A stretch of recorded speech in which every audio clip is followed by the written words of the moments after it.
Bonjour à tous, bienvenue sur Franck Info. Nous sommes mardi 12 juillet et nous allons commenter l'actualité, notamment en parlant du scandale Uber, Macron-Uber. Mais permettez-moi de revenir sur une date anniversaire très douloureuse pour certains d'entre nous. Je ne fais pas partie de la famille des Pieds Noirs, mais en s'intéressant au dossier un peu oublié, au vécu, à l'histoire de cet ancien département. Comment dire ? Je voudrais quand même vous rappeler que le 5 juillet, c'était le 60e anniversaire du massacre d'Oran. Il a eu lieu 3 mois et demi après la signature des accords d'Évian, qui étaient censés instaurer un cessez-le-feu pour mettre fin à cette guerre d'Algérie. Et 2 jours avant la reconnaissance officielle de l'indépendance de l'État algérien, quelques heures avant sa proclamation, le 5 juillet 62, dans la région, à Oran et dans la région d'Oran, plus de 700 Français nés dans ce département, qui était l'Algérie à l'époque, où leur ancêtre parfois s'était établi depuis 130 ans, ces Français furent assassinés dans des conditions atroces par leurs frères arabes, tirés comme des lapins dans la rue pour les plus chanceux, égorgés à leur domicile pour les autres, ou encore pendus à des crocs de boucher comme des moutons. Pourquoi cette boucherie, ce massacre a-t-il eu lieu ? Simplement parce que c'était des Blancs. J'ai eu encore un témoignage hier en évoquant avec un pied noir qui avait reçu les confidences d'un appelé du contingent et qui avait encore ça dans son cœur et qui lui en avait parlé. Je veux dire, quand vous êtes appelé du contingent, qu'on vous empêche de sortir de la caserne et que devant la caserne, vous voyez des civils qui se sont avancés vers cette caserne pour tenter d'y pénétrer, pour se faire être protégés par les militaires français qui étaient encore en poste, mais qui avaient ordre de ne pas bouger. Vous voyez tous ces civils, toutes ces femmes qui sont violées, agressées, les hommes sont castrés, égorgés, voilà.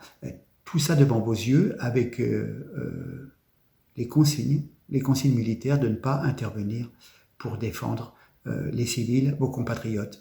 Je peux vous dire que ça ne s'oublie pas. Ça ne s'oublie pas et ça hante. Et ça revient sous forme de cauchemar dans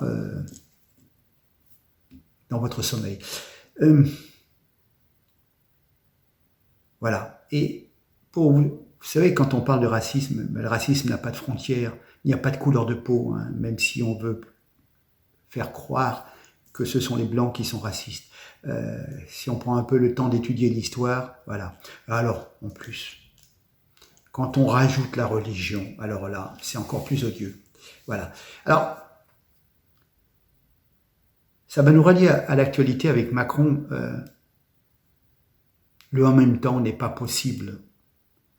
On ne peut pas dire que la colonisation est un crime contre l'humanité et ensuite, au moment des élections, demander pardon aux Pieds Noirs, surtout quand on sait que l'Algérie a une lecture extrêmement binaire de ce conflit et que tous les torts sont pour la France. Et même 60 ans après, les Algériens font tout pour nous casser du sucre sur le dos. Voilà. Je vais vous laisser peut-être 2-3 minutes avec Charlotte Dornelas, qui parle de cette ambiguïté. Voilà. Allez, on va écouter Charlotte. C'est important de rappeler ça parce que c'est vrai que c'est une histoire qui est méconnue, notamment de notre côté. Or, sur la question des relations entre la France et l'Algérie, il y a en effet des moments où c'était plus léger, où Jacques Chirac était bien accueilli. Et moi, je suis assez d'accord avec vous, j'ai l'impression que c'est de pire en pire. Mais depuis France-Algérie, il y a quand on constate le match au Stade de France, vous vous rendez compte qu'on ne peut pas faire une confrontation France-Algérie. Les Français n'ont pas en football rencontré les Algériens parce qu'on sait que c'est explosif. Parce que et notamment avec en effet les binationaux ou les Français d'origine algérienne qui vivent aujourd'hui en France et qui ont choisi de vivre en France et qui donc devraient pouvoir avoir un regard, on va dire, sur la relation entre la France et l'Algérie un peu plus serein. Or, il est de plus en plus violent à mesure que les générations passent. Et quand on est français et quand on est une autorité française, on se dit sur quoi ai-je la main ? Pas sur le gouvernement algérien, pas sur le discours du gouvernement algérien. En revanche, sur le discours du gouvernement français, d'une part, sur le regard sur l'histoire de France. Et en effet, quand on célèbre en France et qu'on est le président de la République l'indépendance de l'Algérie, il faudrait rappeler la complexité de l'histoire, surtout quand on a été capable de dire, en effet, que la colonisation a été un crime contre l'humanité. Alors j'apprends qu'une gerbe est déposée pour le massacre d'Oran, mais il faudrait le dire peut-être aussi fort que le reste. Il faudrait expliquer, parce que Nathan dit, on sait ce qui s'est passé à Oran le 5 juillet, je crains que vous soyez un peu optimiste. On le sait peut-être autour de ce plateau, mais personne ne sait. Personne ne parle jamais de ce massacre des Pieds Noirs. Avec Emmanuel Macron, parce que on peut contester la façon dont il a organisé tout ce travail de mémoire, etc., et l'instrumentalisation de la mémoire. Mais bon, il a reçu la rapatriée, il a reçu les Pieds Noirs, il a rendu hommage aux harkis. Tout à fait. Il vient déposer une gerbe. Vous avez parfaitement raison, et les harkis ont été très sensibles à ça. Très sensible à ça. Cette mémoire oubliée a été réparée. Parfaitement. Je suis pas particulièrement sévère. Je dis que sur le travail de mémoire, Emmanuel Macron, en effet, a rendu hommage et même demandé pardon à des gens qui n'avaient jamais eu le moindre jet de lumière en France, à savoir les Pieds Noirs et les harkis. Ça, c'est vrai. Une fois qu'on bascule sur la question de la lecture du conflit, pas des histoires et des blessures individuelles. Il a aussi été voir la veuve de Maurice Audin qui, légitimement, souffrait aussi. Simplement sur la lecture du conflit. Il y a un moment, le en même temps n'est pas possible pendant des années et des années. On ne peut pas dire une année que la colonisation, pas la conquête, est un crime contre l'humanité, c'est-à-dire un bloc, et demander pardon aux Pieds Noirs qui ont été les artisans de cette colonisation. C'est pas possible, on peut pas dire les deux en même temps. C'est pas possible. Non, surtout quand l'Algérie a une lecture, elle, extrêmement binaire de ce conflit et qu'on finit par adopter pendant des années la lecture algérienne en France. Ça, c'est pas possible, en fait. Me revoilà, je reviens vers vous. Des milliers de documents internes mis sur la place publique et une révélation majeure, la bienveillance, pour ne pas dire la complicité d'Emmanuel Macron vis-à-vis de la plateforme numérique qui incarne mieux que tout une nouvelle ère du monde du travail, c'est ce qu'on appelle maintenant l'ubérisation. Voilà, c'est des documents qui ont été dévoilés par le Consortium international des journalistes d'investigation qui démontrent comment l'inventeur de l'ubérisation a bénéficié depuis 2014 de l'appui constant d'Emmanuel Macron, qui a rencontré donc le fondateur de cette entreprise dès qu'il est devenu ministre de l'économie. Je voudrais bien que vous écoutiez bien ce qu'on appelle les Uber Files, les dossiers révèlent que la multinationale a pratiqué l'optimisation fiscale à une échelle mondiale, en répercutant l'impôt sur ses chauffeurs et leurs clients avec le soutien des Pays-Bas et au détriment de plusieurs pays. Pour payer le moins d'impôts possible, Uber a toujours affirmé qu'elle n'était pas une société de transport, mais un simple opérateur de plateforme numérique, mettant en relation des usagers et des chauffeurs. Et les chauffeurs qui sont des entrepreneurs indépendants et non des employés. Voilà. Cette définition permet à l'entreprise d'éviter le versement de cotisations de sécurité sociale et la perception de TVA sur les trajets. Mais pire encore, elle a créé une filiale aux Bermudes qui détenait jusqu'en 2019 ses brevets en matière de technologie de transport. Donc il y avait des redevances liées à l'utilisation de cette application qui étaient versées à l'unité basée dans les Caraïbes, ce qui réduisait bien entendu considérablement la facture fiscale de ce groupe. Pour en revenir à Macron, quelque part il a été presque le lobbyiste en chef d'une entreprise qui méprise les réglementations sociales nationales, qui fait de l'optimisation fiscale, qui refuse le statut de salarié à ses chauffeurs et qui impose donc des pratiques managériales extrêmement violentes. Voilà, il faut se rendre compte de ce scandale. Mais je vais rentrer un petit peu dans le détail un peu plus loin, mais comme par hasard, ce scandale, qui est sorti en France, notamment par la presse de gauche, sort en pleine semaine du 14 juillet. C'est après l'heure. C'est donc après les élections. C'est plus l'heure. Ça va faire pchit, peut-être.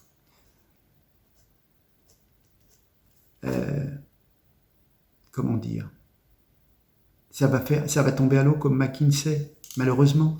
Encore une fois, vous voyez bien que Macron a servi des intérêts privés, a servi les intérêts des multinationales et a trompé son monde. Alors, quand on voit les députés de la France Insoumise qui faisaient voter Macron en avril en disant « pas une voix pour Marine », et puis en juillet s'étonnent et crient au scandale sur cette affaire et veulent faire une commission pour examiner donc au niveau de l'Assemblée nationale cette histoire, ça fait doucement rigoler. Hein, ça fait doucement rigoler. C'est la Vierge effarouchée qui s'étonne. On connaît Macron depuis 5 ans, il n'y a pas de quoi s'étonner. Hein. Bref. Alors, on va revenir sur quelques faits et avec quelques photos, juste un petit peu pour vous éclaircir, et puis après vous aurez une vidéo qui est assez bien faite, il me semble. Voilà. Alors, nous sommes, je crois, le 1er octobre 2014. Il y a une nouvelle loi qui s'appelle Thévenoud, qui entre en vigueur. Elle encadre sévèrement les conditions pour devenir chauffeur Uber, hein, puisque ça faisait 3 ans déjà à l'époque que cette entreprise était arrivée en France, mais il y avait des problèmes. Et puis, cette loi interdisait ce qu'on appelait Uber Pop. C'était un service qui provoquait un gigantesque mouvement de colère des taxis en France, car ça permettait, rappelez-vous, à chacun de devenir chauffeur occasionnel. Vous étiez en train de vous balader, vous avez une application numérique, et puis vous voyez que quelqu'un demande une course, et vous pouviez aller récupérer ce client pour l'emmener à la gare, ou enfin à l'adresse qu'il souhaitait, et vous faire un petit peu de sous. Voilà. Et on sait que le 1er octobre 2014, à 8h30, c'est un véhicule Uber un peu particulier qui se gare au 145 de la rue de Bercy, l'entrée du ministère de l'économie, par laquelle passent les invités d'Emmanuel Macron, qui avait été nommé à ce poste 1 mois plus tôt. Et donc, c'est à l'intérieur de ce van Mercedes se trouvent 4 figures d'Uber, Pierre-Dimitri Gore-Coty, le directeur Europe de l'Ouest, qui s'occupe maintenant d'Uber Eats, Mark McGann, un lobbyiste en chef pour la zone Europe, Afrique, Moyen-Orient, David Plouffe, l'ancien conseiller de Barack Obama, fraîchement nommé vice-président d'Uber, et le fondateur et PDG de l'entreprise en personne, Travis Kalanick. Voilà. 1 heure plus tard, cette équipe de choc, qui voulait un petit peu défendre leur projet, ressort abasourdi du bureau d'Emmanuel Macron, et le lobbyiste, Mark McGann, dans un bref compte-rendu envoyé dans la foulée à ses collègues, écrit « Spectaculaire, du jamais vu. Beaucoup de boulot à venir, mais on va bientôt danser. » Regardez voir, je vais vous le mettre tout de suite.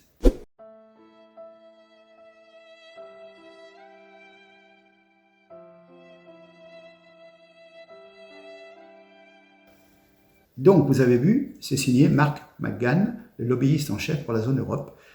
Voilà. Et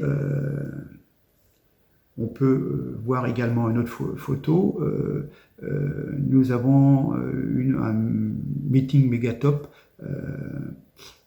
et la France va nous aimer après tout. Et puis, il dit que Cazeneuve fera taire les taxis. Voilà. Et puis nous apprenons, toujours dans ces extraits, que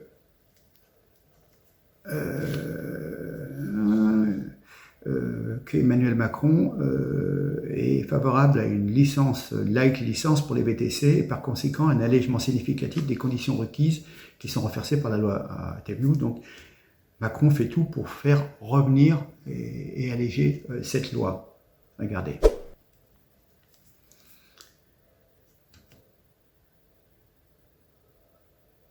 Et puis,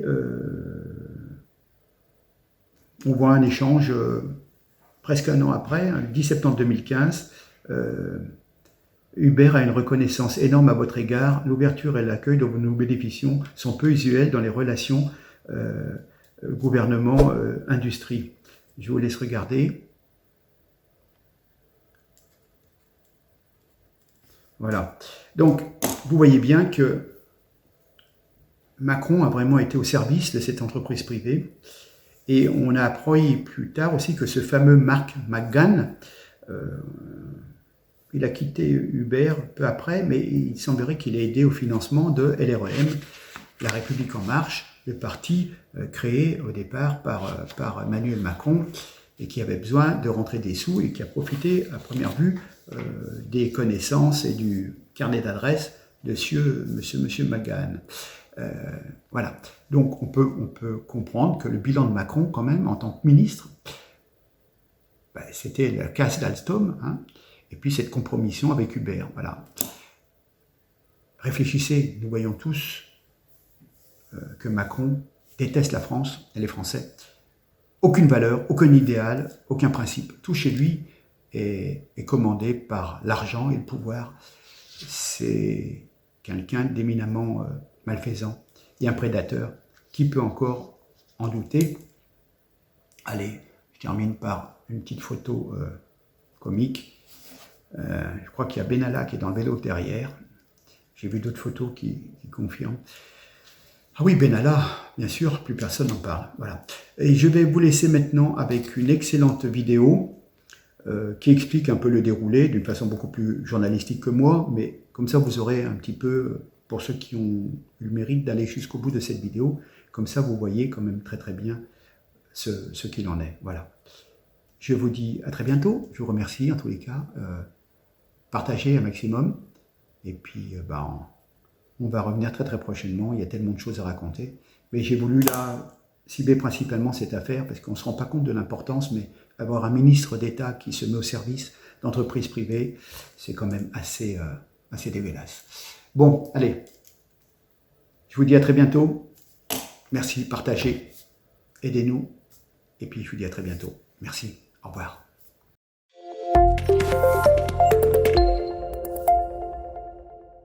I want France to be a startup nation.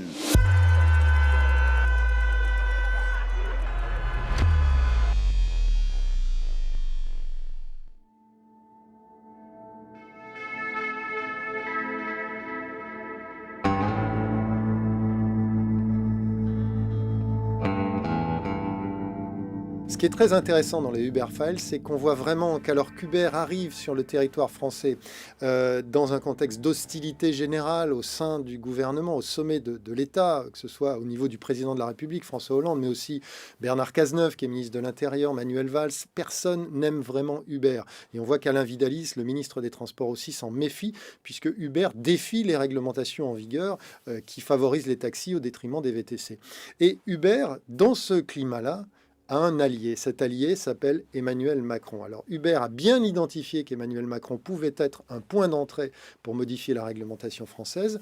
Et Emmanuel Macron est extrêmement sensible au discours d'Uber, puisque, on le sait, il prône la Startup Nation. C'est aussi une possibilité pour la France, pense alors le ministre de l'économie, de créer des emplois. Et donc, il va tout faire pour favoriser Uber face aux autres membres du gouvernement.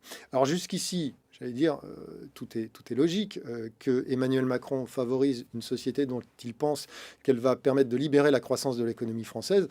Rien à dire. Il est ministre du numérique. Uber, c'est aussi une application. Après tout, il est dans son rôle, on peut dire.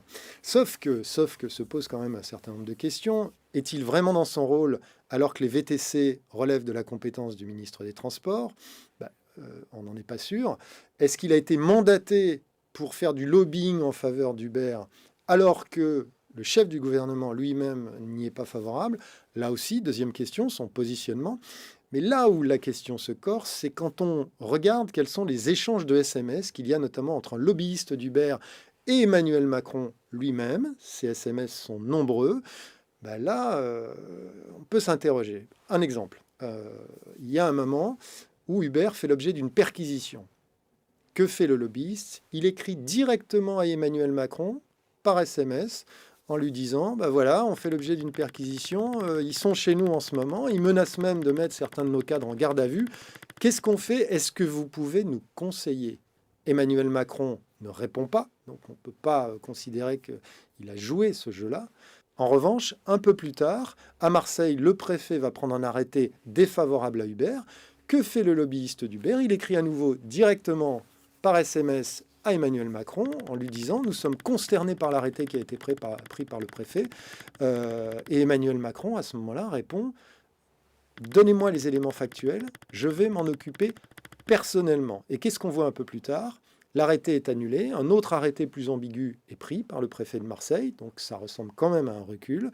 Et le lobbyiste d'Uber envoie un SMS à Emmanuel Macron en lui disant « Merci de votre soutien, bonne communication avec votre cabinet et celui de Beauvau d'ailleurs, merci de votre soutien ». Et Emmanuel Macron lui répond « C'est normal ».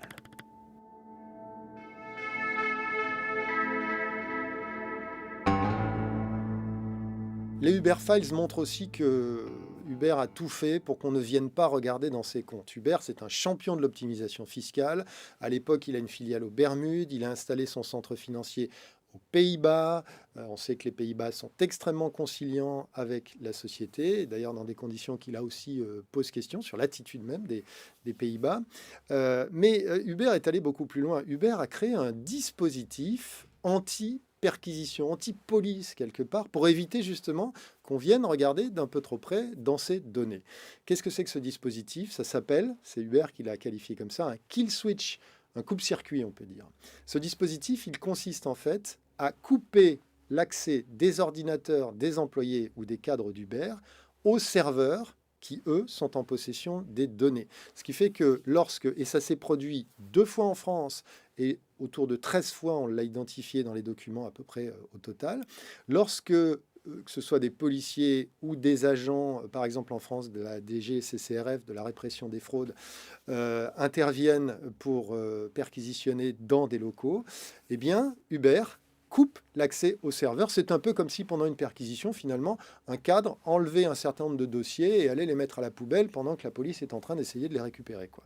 Voilà. Sauf que Uber n'a jamais été pris en flagrant délit, donc il n'y a jamais eu de poursuite sur cet aspect-là qui relève quand même d'une forme d'obstruction à la justice. Mais dans les documents des Uber Files, on voit clairement un certain nombre de personnes qui disent j'ai participé, j'ai activé le kill switch. Il y en a un qui dit, d'ailleurs, lorsque j'ai été impliqué dans l'activation du kill switch, ça a toujours été sous les ordres de San Francisco, où se trouve le siège d'Uber, même si le siège financier, lui, est aux Pays-Bas. Et une autre personne raconte, enfin, on voit très bien dans un mail, que Travis Kalanick, qui est le patron, le grand patron d'Uber à l'époque, dit lui-même, à un moment donné, activer le kill switch.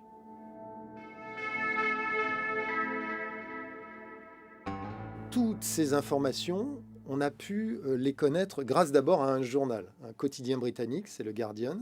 Le Guardian a eu accès à une fuite de données émanant d'Uber. Donc ce sont des documents, 124 000 documents, 83 000 qui concernent des échanges de SMS, d'emails, il y a un certain nombre de mémos, des PowerPoint, etc. Donc tous ces documents, le Guardian a pu les récupérer.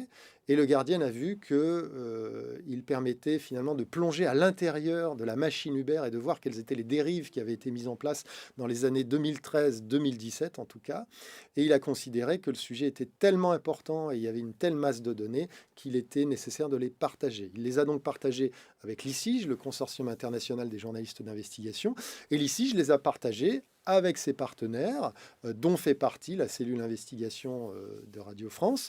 Il y a également le Washington Post, en France, Le Monde, avec qui nous avons également travaillé, beaucoup d'autres quotidiens.